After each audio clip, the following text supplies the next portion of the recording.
One of the things that upset me the most about Obama was when he said that you didn't build that thing about entrepreneur. Because I feel like not only does that hurt me personally a little, because it's like I kind of built a little thing over here, but it's like I know people who did build things, and nobody was fucking. They didn't pull a fucking slot machine handle before they got their business rocking and rolling. They fucking went bankrupt twice, and then their third business took off because they fucking What did worked Obama their ass. say, real Huh? quick? 'Cause I don't know what he said. If you could say that. Oh, it's something like, you guys who are out there who have this and have that, you didn't build that.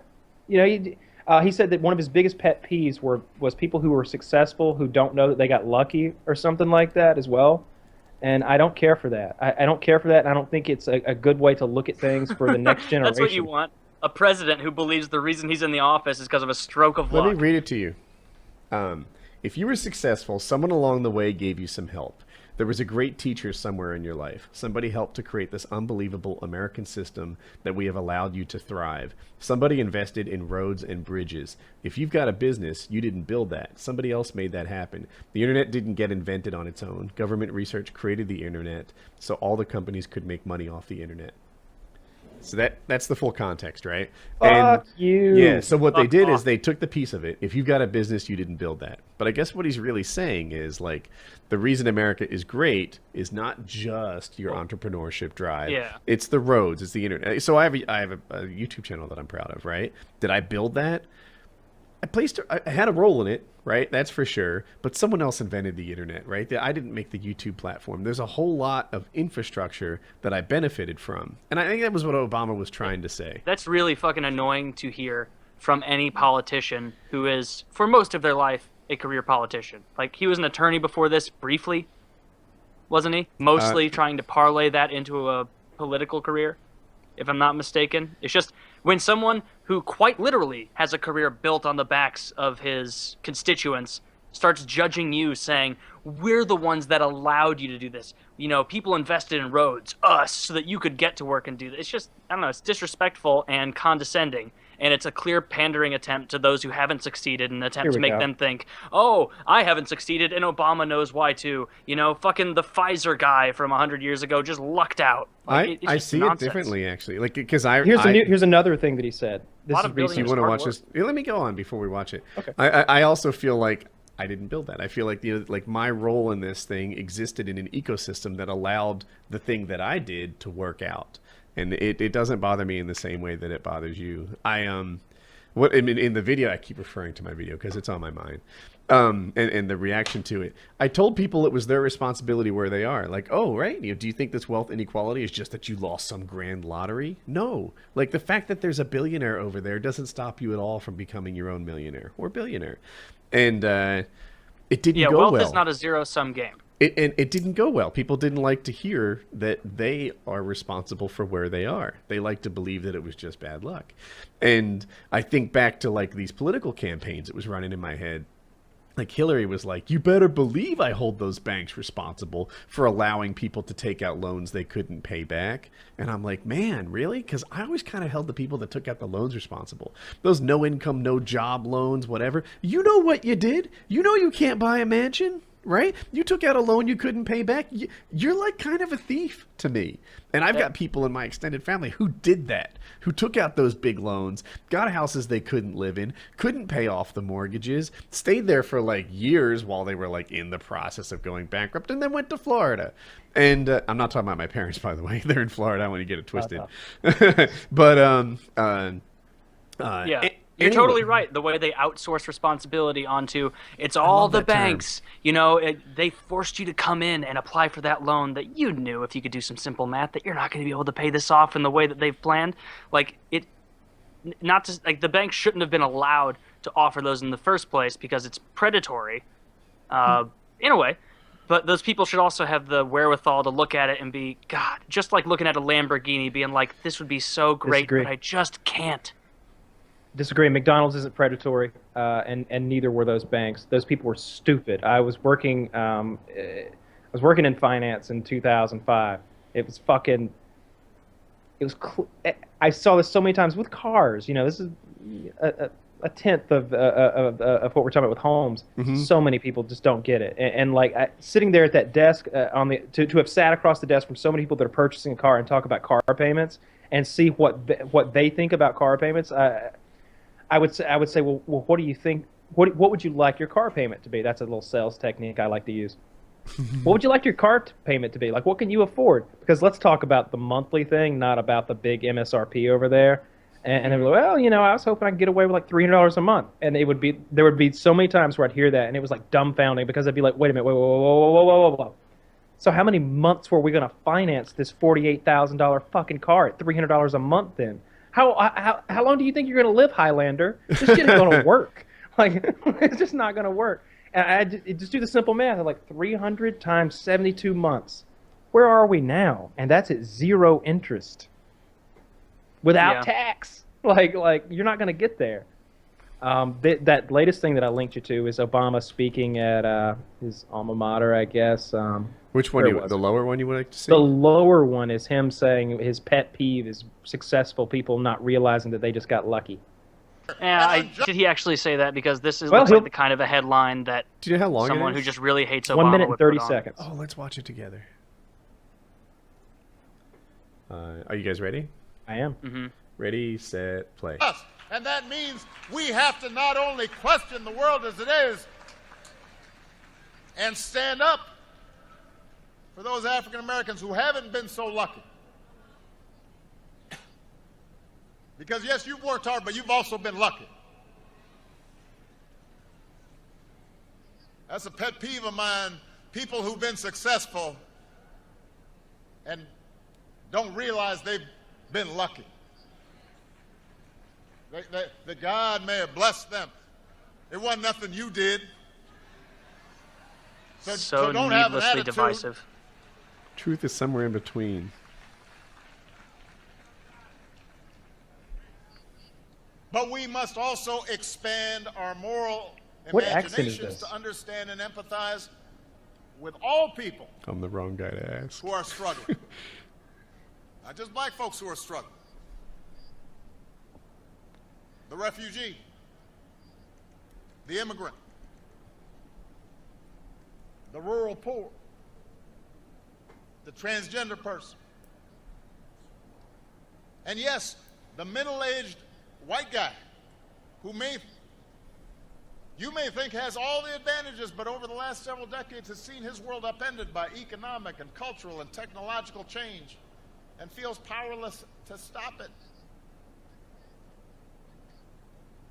You got to get in his head too. I lost track of what he was trying to say at some point there. He's saying that Donald Trump's coming, and he's very afraid. I followed the whole, my big pet peeve is people who got lucky and don't realize it or something close to that. I don't like how immediately he made it into a race thing, and then immediately from there made it into a class thing. Like, into a globalization thing almost and it's at the kind same of like time. I feel like he can't stay on one topic. He's so goddamn liberal. He's just oozing liberal bullshit out of every fucking pore, and he can't. I ooze a lot of liberal and bullshit, transgenders too. and Syrians and. Is there anybody else that we could say here? The albinos. Fuck the albinos. It's just silly. Where it's like you could have said that exact same thing in a more convincing way and a way that doesn't immediately ostracize certain segments of your audience. But that's what he wanted. His entire presidency, it seems like, has been, dividing people. Purposely inflammatory.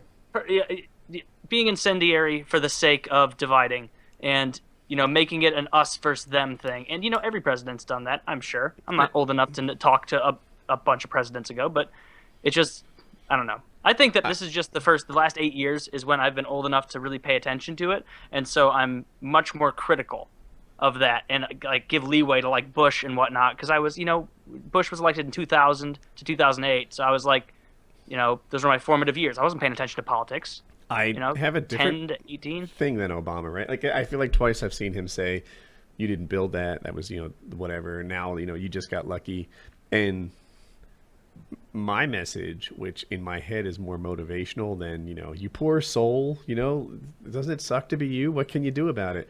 My message is go do about it, right? Go buy a pressure washer and start your enterprise. Go, do your thing. How many people started YouTube channels and quit after their 5th video, right? It's super common. It's funny that people will say like he'll say he'll be the first to warn about generalizations and whatnot, and then he's fine making sweeping ones about everyone who started a business, and he'll backtrack a little bit. He's never had one. I don't like the message of, what are you going to do? You didn't hit the lottery. No, the message should be, you've got more opportunity than you think. Try a thing. Try a thing, whatever thing. Some guy wrote me today, said he's 19 years old. He's worth $70,000 because he mastered WordPress, which is kind of, how Squarespace, they have that system that helps you put together a page. WordPress is like a similar type thing. It's a content management system, and he would just find customers and put together different WordPress templates and make websites for people and charge them for it. Now he's worth $70,000 in his late teens. And anyone can do this stuff. Anyone can do it, and I feel it makes me feel really lazy sometimes because I often see the opportunities, but they require hard work. Many times it's much hard. You have to really work for those dollars. Some dollars you don't have to work for as hard as others, but some of those entrepreneur dollars are very hard to get at. It's a lot of work that you have to put into, and you have to be comfortable with failure, or multiple failures to get there. But if you just grind, you'll do well, no matter what. No I guarantees. strongly believe that. I believe if you grind. And what I'm basing that on is because I don't believe that I believe that I can do anything I want if I really want. I believe the more you grind, the better your odds. Oh yeah, because it's not like you have one shot. It's not like the timer's ticking down and the buzzer's gonna go off. If you fail, you just get back up and try again. You just keep shooting until you make the shot. You only got to make it once. I don't get it. I hate that. I hate that from him. I feel like what I would love to see from our political leader, from our president, is inspiration. He should be up there saying, "Look at this guy, right?" He should be bringing up other graduates from Harvard, "This is Jim. Jim, tell him about your home life when you were a kid. Tell him about your mother. Tell him about the hardships you had to went through. How many jobs did you work? 3? How do you even work 3 at 18 years old? Didn't you have to go to school? Oh, you did that. You were the lunch lady. Holy shit." I want to hear stories like that, and him look at the crowd and be like, excuses for bad parenting too. That's another one that frustrates me. Oh, this lower income parent, they never paid attention to the kid's work because she had other concerns. Look, and here's the spot. I feel like I'm in this privileged thing because my wife stays at home, but you know what? She should have worked and requested that her kids get good grades. She should have worked and read their report cards. She should have worked and asked them if they got their homework done. My mother did that shit. My mom worked a full-time job. She taught, so she was gone all day, and she did lesson plans until 4 or 5 p.m. or 6 p.m. at night every night. But there wasn't a project that she wasn't involved on. If I had a big project coming up, something that needed to be built at home, she's always right there next to me. She's helping me study. She's helping me learn things, like whatever it takes. I feel like there's a kind of silent racism of low expectations amongst low-income parents. I've heard that said before. Yeah. And it's not original to me, but this silent racism of low expectations, oh yeah, you know what? It's not that she was lazy about the educational side of her duties as a parent. It's that she was just working super hard on that other stuff. It's a condescending, paternalistic style of generally liberal racism. I've heard it said, the soft bigotry of low expectations, kind of like you said. Okay. Where it's instead of, saying, you really need to buckle down and get this done. Really, this is your result so far? It's unacceptable. I know you're better than this. It's building in excuses for them and being a whole, pat on the head, treating just condescending, where it's oh, you tried real good, but we all know your expectations. We all know what you're capable of, and we're not holding you to that standard. Just doesn't, I don't know, it leaves a bad taste in your mouth because it comes off as so disingenuous. And you just know that there are a ton of people out there, a ton of black people, Mexican people, whatever minority, who really get pissed off and feel angry, hey, white guy, white girl, I don't need you talking for me. I can handle this shit.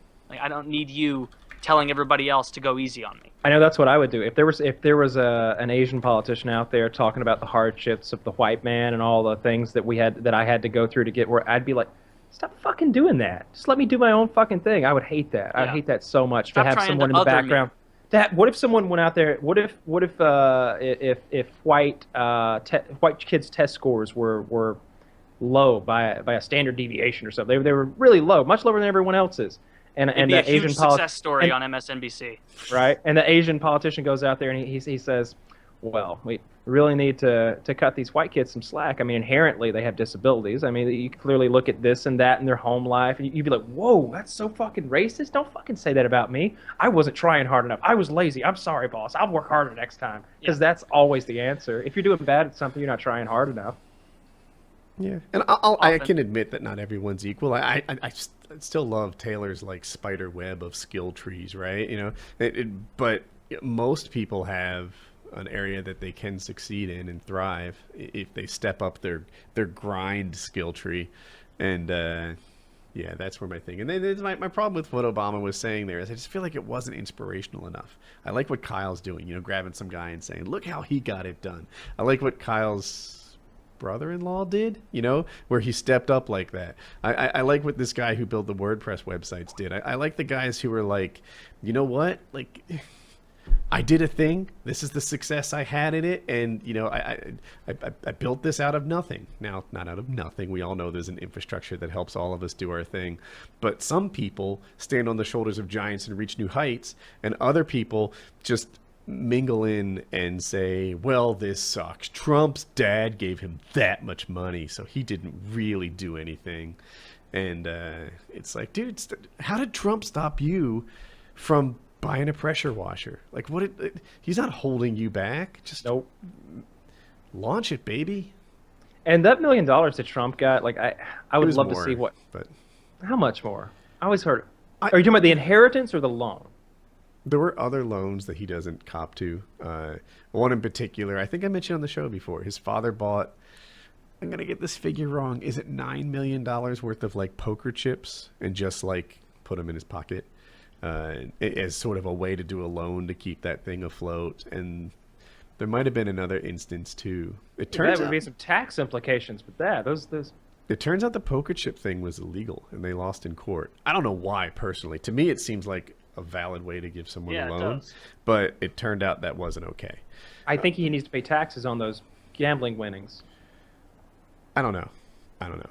But Wow. there were Obviously, other. a successful guy by like all right. If Who my doesn't dad take gave out me $10 million, I still wouldn't have $10 billion, and neither does he. But make it $4 billion. He did really well. And the other thing is, like, most small business or business owner initially takes out a loan, right? Whether it's $150,000, whether you're like taking. I don't like that. I personally like the bootstrap idea, you know, where you build with what you've got. But Well, it depends the business. What if you have, and I'm going to make up a business real quick. Let's just say you're going to the food industry. You're going to open a restaurant. Like you've got this chef. You got Bobby Flay here, and he's undiscovered. He's your cousin. He's the guy, and you know that if you can just get Bobby behind that grill, that it's gonna go gangbusters. You're gonna be really successful, but you need $150,000 to get things kick-started off. So most businesses start that way. I feel like at some point along, and they go ground. They start bootstrapping small. is the term, They start yeah. small, and then they get to a point. But at a certain point, you're like, we need $100,000 to like move forward. At some point, you probably need a loan. So, Trump. There's a lot of stuff that bothers me about Trump, but those things are rarely pointed at or talked about by the media. Like the loan stuff just doesn't bother me. They're like, can you believe that he started with $15 million? Well, how much does he have now? Well, conservatively, $2.5 billion. That's Yeah. pretty good. That's pretty good. Let's Yeah. give him some more money. If I gave you $15 and you turned it into $2,500, I'd be impressed. Yeah. Yeah. A real hot streak there, Kyle. What'd you do? Yeah. That's just what Fell I ass do. backward into it. I didn't build it. Yeah. Anyway, Kyle?